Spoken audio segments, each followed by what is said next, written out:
Welcome back, everybody, to the New York Knicks, MyNBA franchise, here on NBA 2K23. We are here in the postseason of season number 6, and we will get through the entire playoffs today with our Knicks and Timberwolves both looking for championships.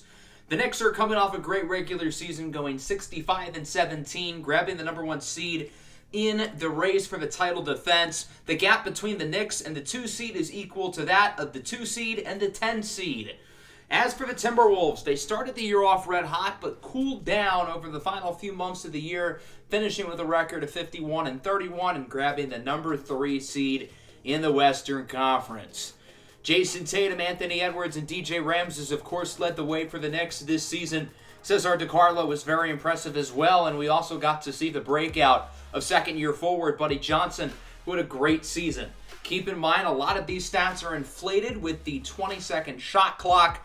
As for Minnesota, Apollo Thanopoulos and Coco Diablo are both very good at basketball, as one would expect. The Timberwolves only had 2 different starting lineups all season, with 4 of their starters playing all 82 games.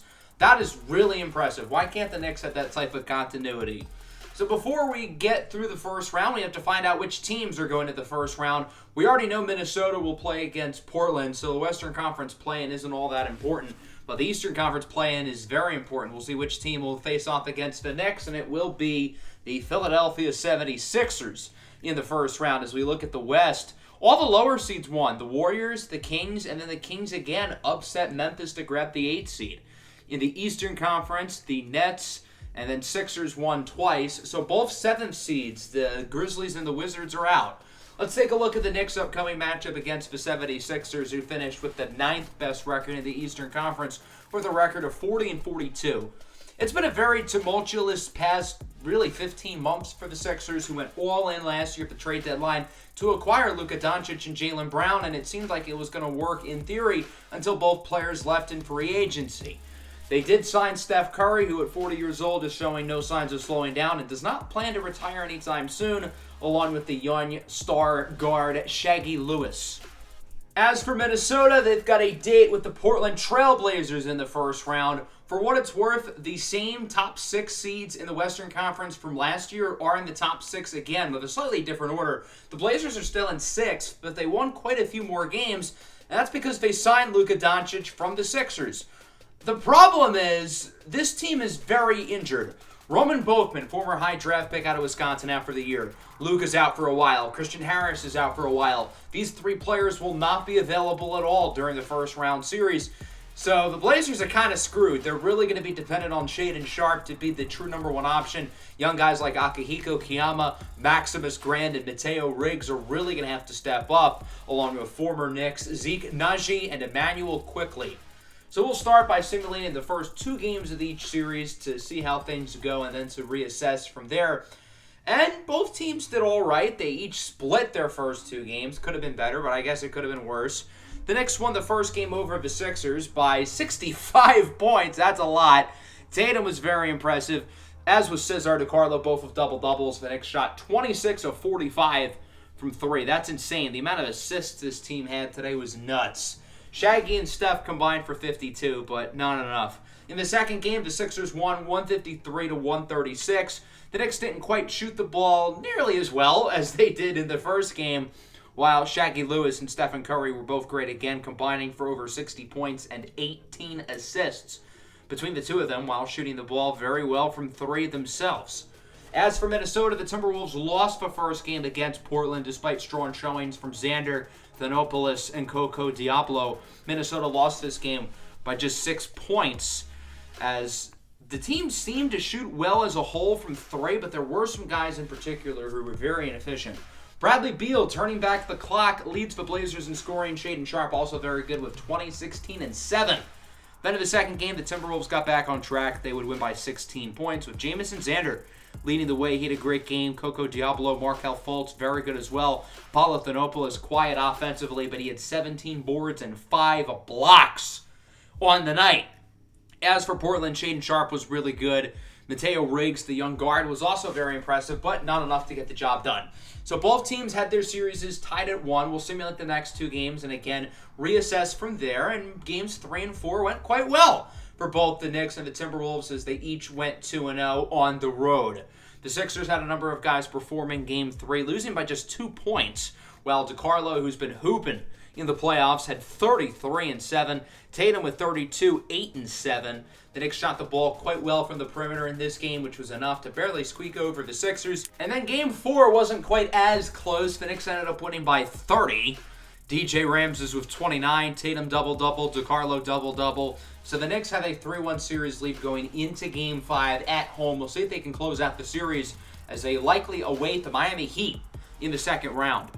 The Timberwolves won both of their road games as well, the first of which they won by 25 points. That's a lot. Coco Diablo, 37 on 14 of 17 from the field and 8 of 9 from 3. The T-Wolves shot over 50% from beyond the arc in Game 3, and Game 4 was much the same for Minnesota, although the result was a lot closer. They only won by 3. Shaedon Sharpe, 31 and 11 for the Blazers. Coco Diablo was unbelievable again, 35 points, 6 of 8 from 3. Coco's averaging 29 points on great shooting through the first 4 games of the series. But again, the three-point shooting was impressive, and I think that's a big reason why the Timberwolves ended up getting the win. With both teams in elimination games, we will start to simcast, and if these games get close, we'll hop in, try to help the teams out. So we'll start with Minnesota as they have Game 5 underway against the Portland Trail Blazers, and it looks like Portland seems to have the edge. Minnesota's keeping it competitive, but the Blazers will go on a nice run, and it looks like they're going to hang on to win this one, 137-120. I do think the game was closer than the score suggests. Fultz was good, Thanopoulos was good, Coco Diablo only took 8 shots. I feel like he needs to shoot it more. He did have 12 assists, though, was productive as a passer, while Shaedon Sharpe continues to play well for the Blazers. As for the Knicks, we'll see how they can do back at home in Game 5 against the Philadelphia 76ers. We'll see if the Knicks can make it back to the second round for a 3rd consecutive season, and it looks like they will. The Sixers are kind of still in the game, and then the Knicks would ultimately run away with it towards the end, winning by 20. Anthony Edwards leads the way with 29 on great shooting. DiCarlo double-double. Tatum and Dumbu over 20. Jarrett Allen with a double-double as well. Good win here for the Knicks as they'll move on to the second round. Let's get back to Minnesota. We'll see if they can come back here in Game 6. Remember last year in the first round, Minnesota led 3-1 against the Thunder and ultimately lost the series. It would be a shame if they blew another 3-1 lead, and this game looks really close. Minute 15 to go. The Blazers are ahead by 1. So we are going to hop in. Thanopoulos just hit a big 3-point shot to make it a 1-score game. So we'll see what the Timberwolves can do. Around a minute to go here in regulation. Diablo for 3 and the lead. It's good.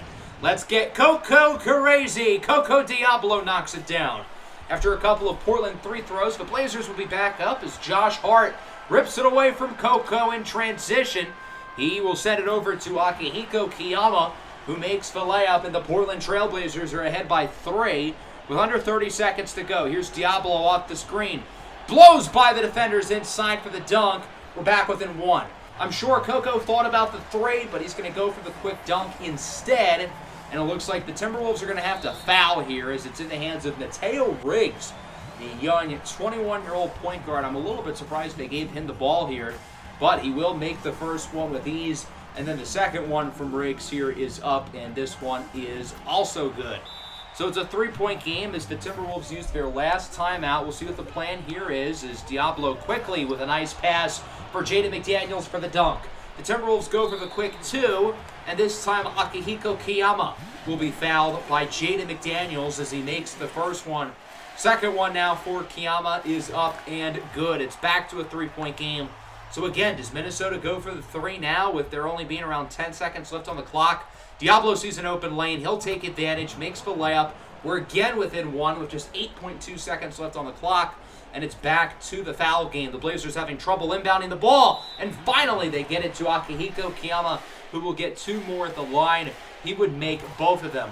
The Blazers clutch at the line, going 6 of 6 here in the final seconds. Minnesota will need a 3 to tie it. It's in the hands of who else but Coco Diablo. Looking for the screen. Coco for the tie. It's good! Coco Diablo ties it at 143. We're headed to overtime, if it counts. We got to get another look at the replay. There's a chance he got it off after the buzzer sounds, and as we look at it right there, ball's out. I think he released it with around 0.3 of a second left on the clock. Clear as day. He got it off in time. Coco, clutch. We're headed to overtime here in the Rip City. 143-143 in Game 6 of the first round of the Western Conference playoffs. What a run here at the end of this game from Coco Diablo, who caught fire with 8 points in the final 70 seconds to will Minnesota back into it. And we are now headed into a 5-minute overtime period as Maximus Grand, the rookie from James Madison University, wins the tip. We'll see which team can be the first to score. Fultz in the corner. Misses the three. Thanopoulos with his 18th rebound of the game. He gets his 18th points as well off the putback. 2-point game. Fultz with it. Fultz looking to get somebody open. Diablo on the wing. Lets it fly.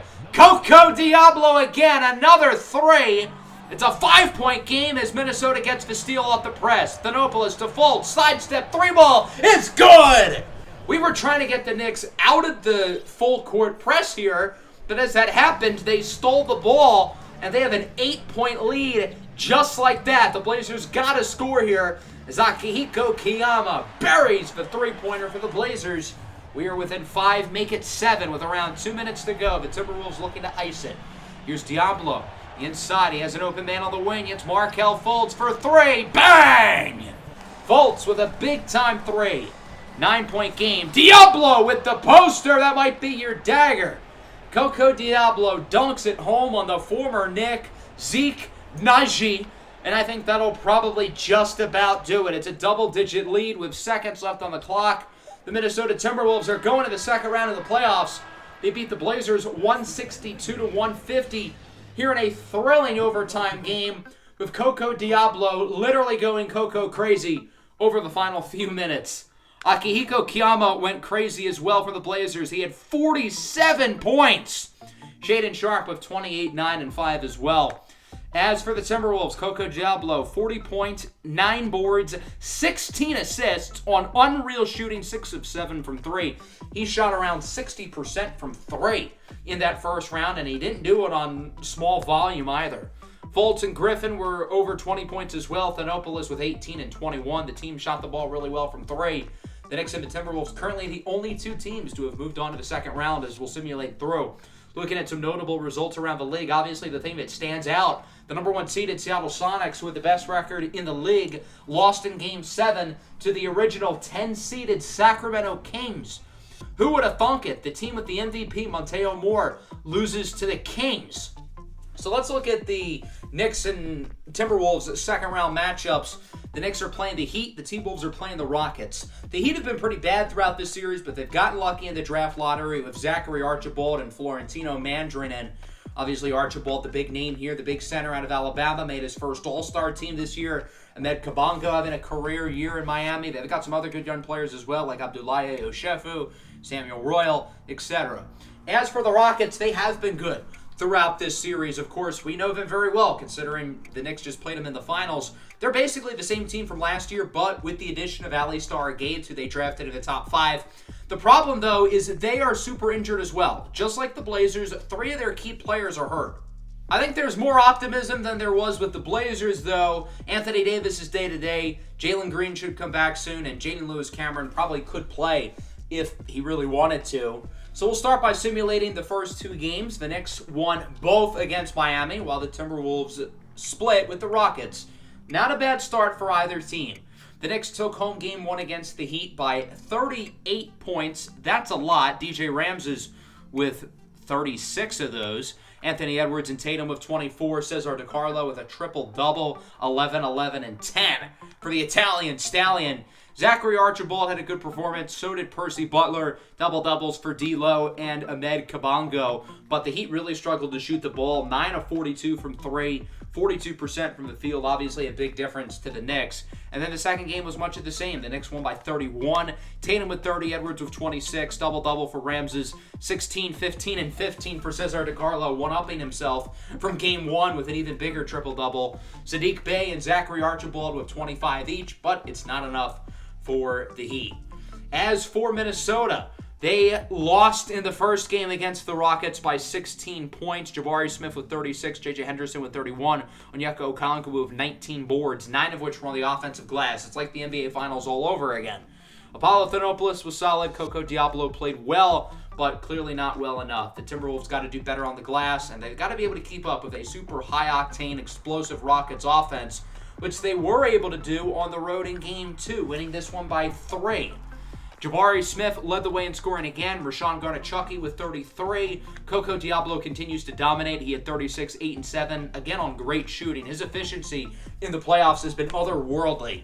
Let's simulate the next 2 games here, see how things go. A.J. Griffin from Minnesota sprained his toe. He'll be out for a little bit. But other than that, only good news to report. Both teams won their next 2 games. The Knicks are back in the conference finals as they sweep the Heat. Abdoulaye Oshefu leads the Heat in scoring in Game 3, but it didn't matter. They lost by 28. The Knicks are not only beating the Heat, but they are utterly manhandling them. Ramses leads the way with 22. A lot of guys performing well here. Tatum with a near triple-double. And then Game 4 was a lot closer. The Knicks only won by 5. Sadiq Bey leads the way for Miami with 28. Ramses again leads the way for the Knicks with 22 and 12. Edwards and Tatum also over 20 points themselves. As for Minnesota, how about this? They lead 3-1 against the Houston Rockets. That is a big deal, especially considering that the other team in the Western Conference Finals will probably be worse than the winner of this series. In Game 3, the Timberwolves won by just 4. Jalen Green back and healthy, but clearly not enough for the Rockets. And then Game 4, Jamison Xander balled out, Coco Diablo, Thanobilis Fultz. All these guys played really well in a 20-point win at home. Minnesota appears to be in a good spot. We'll see if they can shut the door here. Hopefully, in Game 5, that would be most ideal. And since it is now elimination game time, we will begin to simcast as we see if the Timberwolves can make it to the Western Conference Finals after being close over the past couple of seasons. So we'll start here in Game 5. Pretty close game early on. The Rockets would build up a lead, and it doesn't look like they're going to give it up. Houston keeps their season alive. They win this one by 37 points. 174-137, your final. Jabari Smith, 43. Jalen Lewis Cameron, 28 and 11. The Rockets are fully healthy with Lewis Cameron, Jalen Green, and Anthony Davis all healthy, and they shot 26 of 46 from 3. It's hard to win when the other team shoots 26 for 46 from beyond the arc. Coco was not so good, 2 for 13 from 3. His efficiency is still phenomenal throughout the playoffs. But with Coco struggling and the Rockets just making everything, I am confident that that'll come back down to earth at some point. Will it be Game 6? I don't know. This is a really close game, but the Rockets will build up a nice lead early in the 4th, and they'll win off of another blowout, this time by 35 points. It was pretty close through the first half, but then the Rockets dominated in the second half, scoring 90 points in half number 2. Houston 28 of 53 from beyond the arc. Again, they shot the ball over 50% from 3, and once again, you can't really expect that to be a trend. But now here in Game 7 in Houston, we'll see if the Rockets can come back down 3-1. Could the Timberwolves blow a 3-1 series lead in the playoffs for a second consecutive year? That would be really embarrassing. We cannot afford to lose this game. And it's a really back and forth Game 7. We're going to simulate a little bit slower now that we're here in the 4th quarter. The Rockets seem to be in the driver's seat, but Minnesota is certainly still in the game. We're going to hop in right here. It's an 11-point deficit with 3 minutes to go. We'll see if the Timberwolves can pull off a major comeback or if their season will come to a close. If Minnesota wants to win, this guy's got to get hot. Coco Diablo for 3. We are within 8. Following possession, here's J. Lewis Cameron. Blocked by Mayo. In transition now, Diablo with it. For the Timberwolves inside for an open man, it's Jaden McDaniels who makes the layup. The Timberwolves are obviously operating without A.J. Griffin, who is injured. They're also operating without Jamison Xander, who is fouled out. Wide open inside is Anthony Davis with the slam. It's an 8-point game with under 2 to play. Lonzo in the corner for Jaden Lewis Cameron. Bang! Huge 3 for the Rockets. They're back up by double figures. A massive blow for Minnesota, who's got to pretty much just start heaving up shots. There's a start. Coco Diablo with another 3. He's got 27. Diablo inside loses it. He gets it back, though, out to Mayo. Mayo looking for the screen. A minute to go now. Diablo in the corner. Blows by Anthony Davis. Diablo was looking for the mismatch, particularly the big guarded by the guard. But Diablo also had the open paint, so that works too. 6-point game, around 30 seconds to go. Diablo fadeaway 3 is good. Minnesota's going to hang around a little bit. It's a 3-point game. After a couple of 3 throws, it's now a 5-point game. Diablo again lets it fly. This time no good. Rebound by Jamari Smith, and I don't think it's looking too good for Minnesota.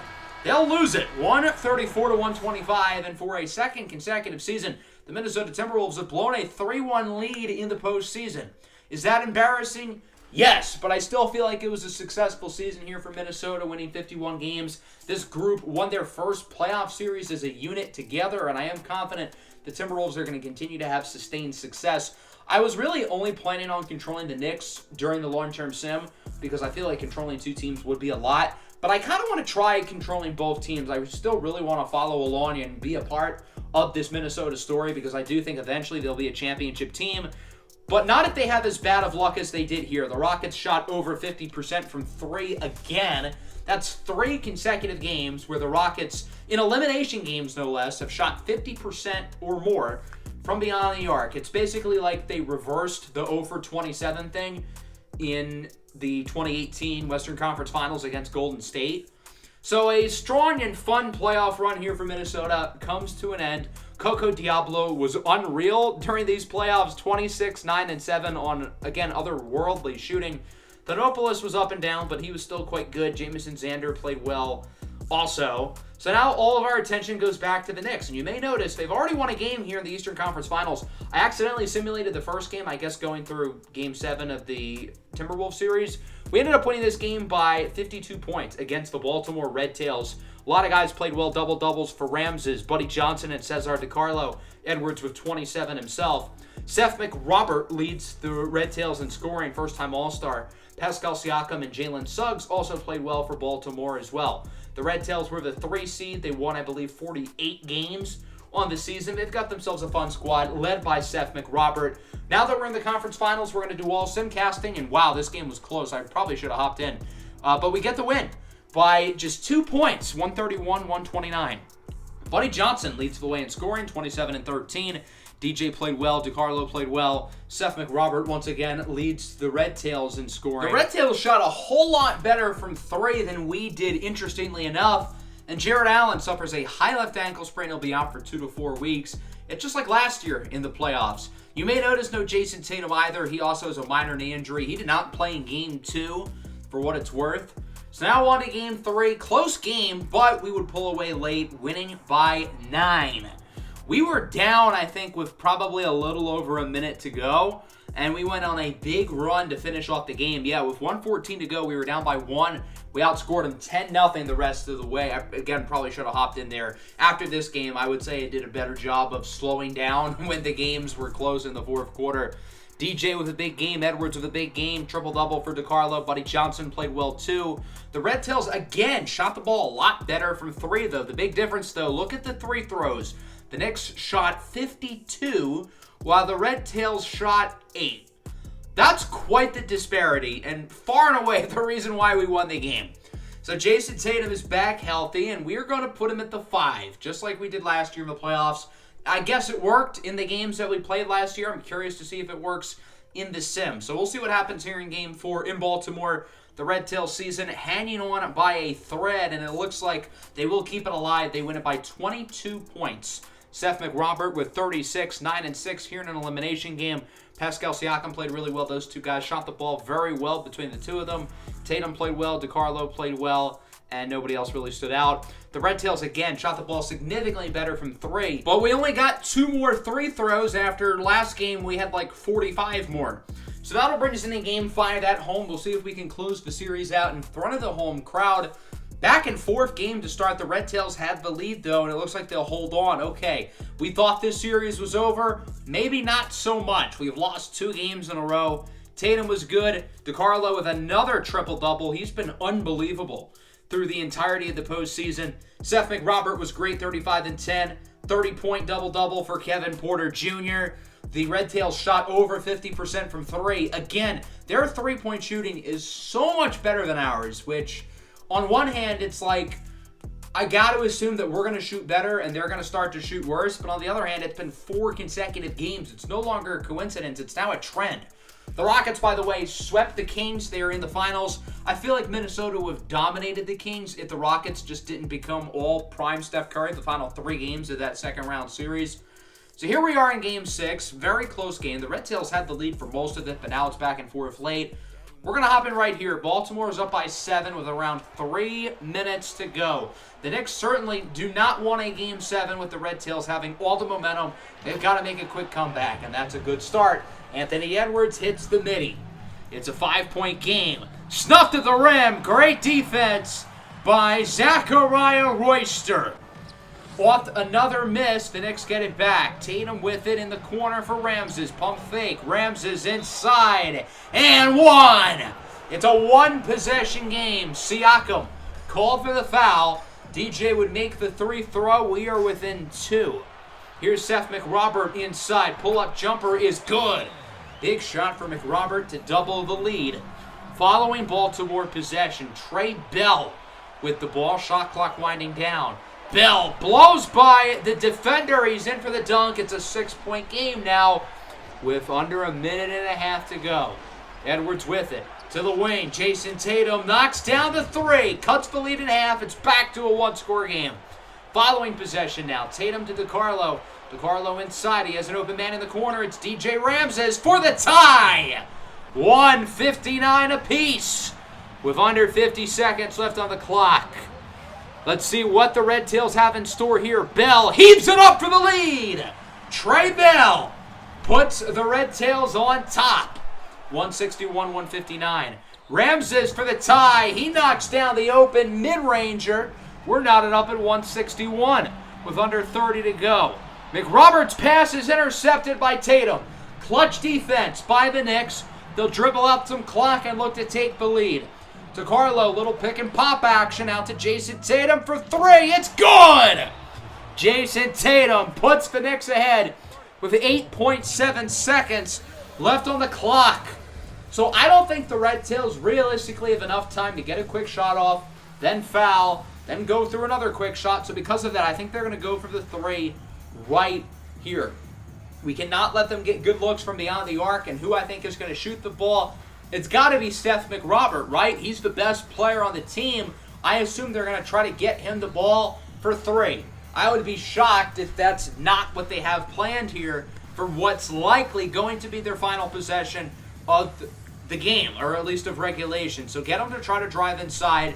Do not let him get a good look at 3. Don't let anyone get a good look from 3, but McRobert in particular. All right, it's time to clutch up defensively and advance to the NBA Finals. It's in the hands of McRobert. Quick 3. No good. So I was correct about the play call. They go to McRoberts for the 3, but I'm a little bit surprised he shot the ball so quickly, especially considering that was really not a good look at all. What was he trying to cook? So DJ Ramses would end up being fouled. He'll go to the line to shoot 2. The first one is good with 4.2 seconds left. The Red Tails are without timeout, so they would have to heave something up quickly. But I don't know if they can do all that in 4.2 seconds with it being a 5-point game. As J.D. Davison heaves it from half court, it's no good. And the Knicks are going back to the finals for a second straight year with a rematch against the Houston Rockets looming. Got to give the Baltimore The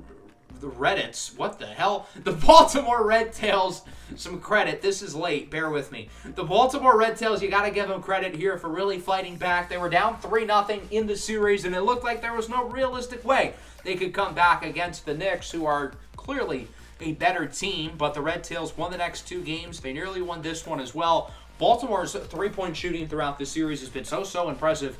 But the Knicks are just a good enough team to where, despite the fact that they shot so much worse from 3, it didn't even matter when it was all said and done. Seth McRobert with 38 points. He is a very talented player who's going to make a lot of money this offseason with his contract expired. Tatum leads the way in scoring. He, of course, hit the big shot late. DiCarlo, 19 and 14. The Knicks shot 57% from 3. Good Lord. The Red Tails also shot the ball super well, but clearly not as good as the Knicks. So that'll bring us to the finals. We've got the Houston Rockets awaiting for a second consecutive season. Last year, we beat them in what was, of course, a very competitive, very hard-fought 6-game series. The Rockets, of course, won their own championship a couple years ago, so we'll see which team gets ring number 2 with their current core. Both of these teams were really good this year. The Rockets won 62 games. That was worse than us, though. That means we do get home court, unlike last year, which is noteworthy because we went 37-4 at home during the regular season. We know this Rockets team because we just saw them against Minnesota in the second round, in which they came back down 3-1. And again, if the Rockets did not shoot like prime Stephen Curry over the last 3 games, we would probably be looking at a Timberwolves-Minnesota finals. That'd be like the perfect storybook ending to the season, but unfortunately you can't get everything you want, I guess. This is what the lineup looks like for now. We're going to stick with what we've been rocking against Baltimore, and we'll see if we need to adjust. Jarrett Allen probably will not be back at all, so just keep that in mind as we simcast through Game 1 of the series here in New York. Super competitive game, super back and forth, really exciting. We're starting to build up a lead here, though, in the fourth quarter, and it looks like we will get the job done. We win by 18. Although this game was really closer than the score suggests, going into the fourth, it was a 1-point deficit. We played well down the stretch. Anthony Edwards, Cesar DiCarlo, Jason Tatum, all great. Lonzo Ball led the way in scoring 29 points with just 2 missed shots. Jalen Green and Jabari Smith, not so good, 7 of 20 each from the field. But overall, both teams shot the ball fairly well, especially from 3, each going over 40%. I decided to make a change to the rotation, having Jason Tatum slide back down to the 4, move Zachariah Royster up to the 5, and have Buddy Johnson come off the bench. This is the lineup that was really successful last year in the finals against the Rockets, and since these two teams are pretty much the exact same for the most part, I want to be able to do what we were able to do last year against these guys as we hop into a huge Game 2. If we can win this one, take a 2-0 lead, that would be absolutely gigantic. So we'll see if we can get the job done here once again at home at the Garden. And again, this game looks super competitive, super back and forth. And we'll see if we're going to hop in here. I think we will. Right here, 2 minutes and 38 seconds left. The Knicks lead by 1. We're going to hop in, try to win Game 2, and take a 2-0 lead within the NBA Finals. So nobody has really scored over the last few minutes, and that would stay true within the next minute in-game. Rashawn Garnachucky heaves up an air ball. And so the Knicks will look to score here. Shot clock winding down. Tatum in the corner. Lets it fly! Jason Tatum hits the 3. It's a 4-point New York Knicks lead. Here comes Anthony Edwards with it in the corner for Tatum. Jason Tatum's pass is tipped and intercepted by Lonzo Ball. In transition, Lonzo with it. He sends it in the corner. J. Lewis Cameron fools the defender on the pump fake. I feel like the Rockets could have gotten a shot there in transition, but instead they're going to reset their offense, and it ends up working. Jalen Green hits the 3. We are back within 1. Ramses for 3. It's good! A quick response from DJ Ramses. 146-142. A little over 30 seconds left on the clock. Lonzo for 3. No good. Onyeka Okongwu grabs the offensive board. He'll get the putback, and it is a 2-point game with around 30 seconds left on the clock. The Knicks playing with fire as it's tipped out of bounds. They'll get it back. So Cesar DiCarlo would be fouled. He would miss the first free throw. Uh-oh. That's not good. He would make the second one. DiCarlo now with 18 points, 10 boards, and 19 assists. The Rockets will call time with a little under 22 seconds left on the clock. With the new shot clock, though, the shot clock is still on at 20 seconds. I don't want Jalen Green getting the ball and getting a quick 3. I'd rather the Rockets go for a quick 2 and then go to the foul game once again. Since the shot clock is still on, since it's still a 3-point game, I think the Rockets do have plenty of options of what they could do on this possession, as unsurprisingly it'll go into the hands of Jalen Green, guarded by DJ Ramses. Jalen Green gets it over to Jaden Lewis Cameron for the tie. No good! And the Knicks will get some more 3 throws. Jason Tatum was the one with the board. He'll go to the line. Tatum's been phenomenal tonight as well. 29, 14, and 7, looking to get into the 30s as he will make the first free throw. It's a 2-possession game. The Rockets are out of timeouts as he makes the second one. Not looking good here for Houston, in serious danger of falling down in the series 2-0, barring some miracle. And that's one way to do it. J.J. Henderson launches up a prayer. It's good. As Cesar DiCarlo is fouled, he'll go back to the line. DiCarlo moments ago went 1 for 2 from the charity stripe. We'll see if he can make them both here. His first one is good. If he makes both free throws, it's a 4-point game and thus would just about ice it for the Knicks. He does exactly that. 20 points, 19 assists, and 10 rebounds for the Italian Stallion tonight, and that should just about do it. Another 3 for Henderson. It's no good this time. And the New York Knicks will take a 2-0 series lead here in the NBA Finals. They beat the Rockets in a thriller, 151-147. Two very competitive games to kick off the NBA Finals. But the Knicks get the job done once again, and they will take a 2-0 series lead. 31 points for Jason Tatum and DJ Ramses.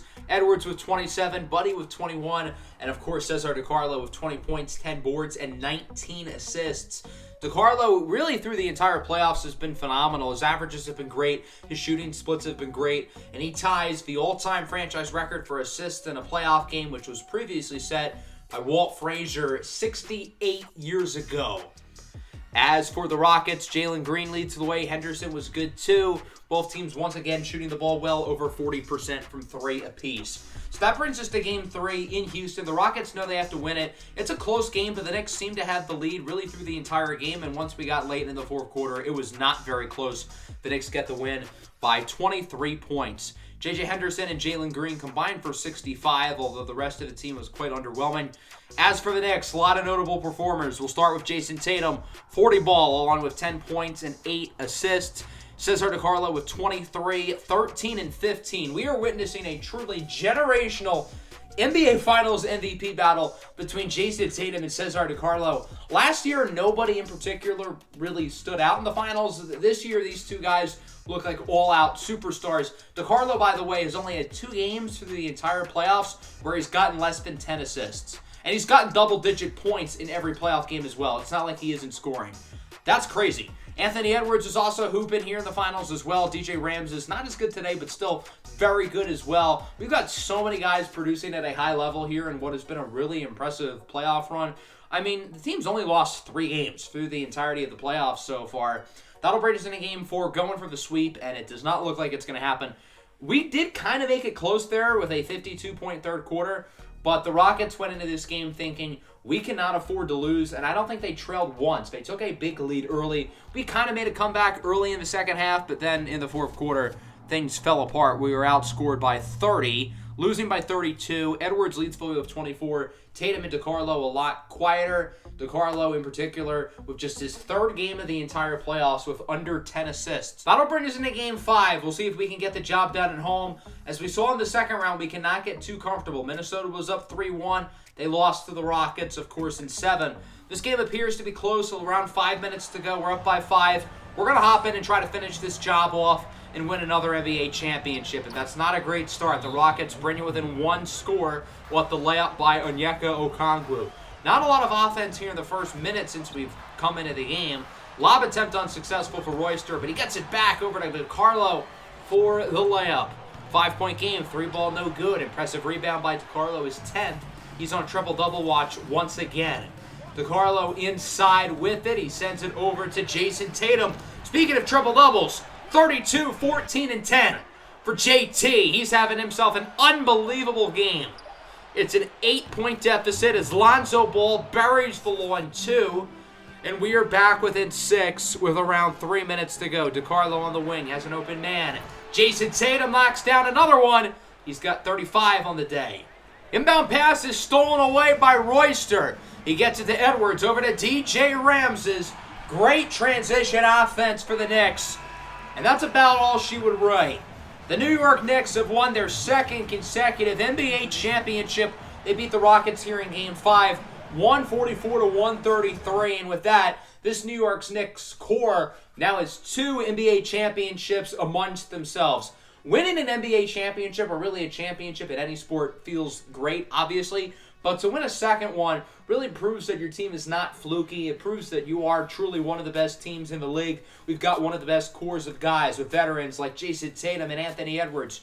Drafted players like Cesar DiCarlo, DJ Ramses, and others. Jason Tatum rejoicing. He, of course, wins his 3rd NBA championship, really cementing not only a Hall of Fame resume, but if he keeps his pace up, he very well could retire as one of the greatest players in the history of the National Basketball Association. This was still a pretty competitive series. I feel like a lot of close games, even though it only ended in 5. But I feel like this series was the most competitive through the entire playoffs for the Knicks, which more so goes to show that the Knicks absolutely steamrolled their way through the playoffs, which certainly was not the case last year. I feel like last season's playoff run was a lot harder. This season, we only lost 4 games total, whereas last season, I believe the Knicks doubled that. They lost 8. So here's the trophy celebration. Head coach Trey Roberts holds the Larry O'Brien for a second consecutive season. And it looks like Jason Tatum will hold the Finals MVP trophy. Remember last year, I think they had Tatum hold the Finals MVP trophy, but obviously they did not give it to him. They gave it to Zachariah Royster. We'll see if it actually does go to Tatum or if it goes to DeCarlo. If it goes to somebody else, we'll have to find out. Jason Tatum certainly played like an MVP today. He finished with 35, 17, and 10. DeCarlo also finished with a triple-double, 14, 10, and 10. Those two guys were just utterly fantastic throughout the entire playoffs, but here in the finals in particular, they were dominant. We only allowed 19 points in the fourth quarter. The defense really clutched up. The Rockets had the lead going into the fourth. Jalen Green leads Houston with 30, Jabari Smith 22, but of course it's not enough for the Rockets to get the job done. They lose their second consecutive NBA championship. Still impressive to win the West 3 out of 4 seasons, but they only come away with one championship during that stretch. So now that poses the question, who's the Finals MVP? Is it Tatum? Is it DeCarlo? Is it somebody else? Sure enough, they would give it to Jason Tatum. I feel like that's very well deserved. Over 30 points, 11 boards, 8 assists. I know Cesar DeCarlo was great as well. He did average a triple-double through the finals, but I do think Tatum was a little bit better, especially as a scorer, and I feel like they gave it to the right person. Although I would not have been too upset if it was DeCarlo, because both him and Tatum were awesome in the playoffs, along with Ramses and Edwards. Jarrett Allen, 2-time NBA champion while playing 0 minutes in the NBA Finals. I don't know if that's like a good thing or a bad thing, but Jarrett Allen gets a ring for not playing in the finals again. So what does this mean now for the rest of the series? I wanted to get through Season 6 quickly. This certainly felt different. Going through the entirety of the season in 3 episodes, I feel like it is more fun to obviously not go through the season this quickly. We weren't really able to build storylines throughout this season, so it didn't necessarily hit the same way Season 5 did, but it was still fun to see the guys progress and, of course, win another championship before the long-term sim, which is the next stage of the series. So the plan is that we're going to take a slight hiatus for probably around a week, maybe a little bit longer, with Madden obviously coming out in a couple days. That's going to be my main focus. If you did not watch the team reveal for the franchise series, you should. I uploaded it yesterday, so make sure to watch it. That series, of course, will be starting up this upcoming Monday, and then after a week or so, we'll probably get back into the swing of things here at the Knicks, get through the long-term sim, and then we'll be done here with the Knicks. But before you know it, NBA 2K24 will be right around the corner, and we'll be starting up a series over there as well. So that'll wrap up the episode. I hope you guys enjoyed. Make sure to leave a like and subscribe to the channel if you are new. Peace out.